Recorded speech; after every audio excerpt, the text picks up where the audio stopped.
Swaraning gongso mingkup hawa nglantarake rasa linambaran kamulyan.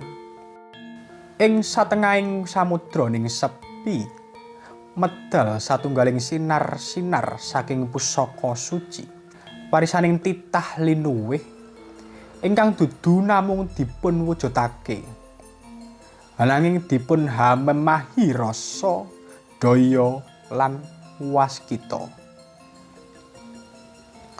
Para pinisepuh ingkang kinurmatan, ing wedal punika kawula ngaturaken dumateng panjenengan sedaya satunggaling pusaka linuwih keris dapur sempana pamor duwi warna tangguh pajajaran. Pusaka punika boten sekedar wesi pamurih, ananging minangka ciptaning rasa, sabdaning jiwa lan tuwuhing daya tinarbuka saking dhuwur. Dapur sempana tegesipun pengajeng-ajeng pangimpen luhur. Dapur punika nglambangake kesempurnaning cipta, rasa lan karsa.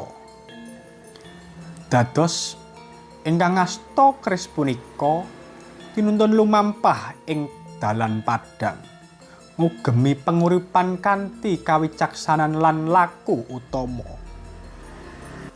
Sempana nuntun dhateng gegayuhan agung, ananging kedah lumampah kanthi rasa pasrah lan kawelasan. Pamoripun inggih punika duwi warna melati rinonce lan batu lapak. Melati rinonce kados kembang melati ingkang dironce, nglambangake kasucian manah, katresnan sejati lan kaedahen jiwa. Saged maringi kasejukan lan narik sih kawelasan saking sesami. Dene batu lapak pamor ingkang kendel makna. Gambaripun kados watu dasar kang landhep, tegesipun pondasi urip kang mantep, watak kang ajeg lan tekad kang boten goyah. Gabungan pamor kalih punika nglairake tuwah linuwih, ngreksa jiwa, nambah daya tarik pribadine, serta ngokohake lakuning urip kanthi kebajikan, kawicaksanan lan rasa welas ing saben tindak lampah. Tangguh pajajaran dudu namung pratandha yuswa, ananging tunggak karohaninipun pusaka. Jaman pajajaran punika jaman ingkang gumebyaring budaya, kakiyatan spiritual serta katentreman ati.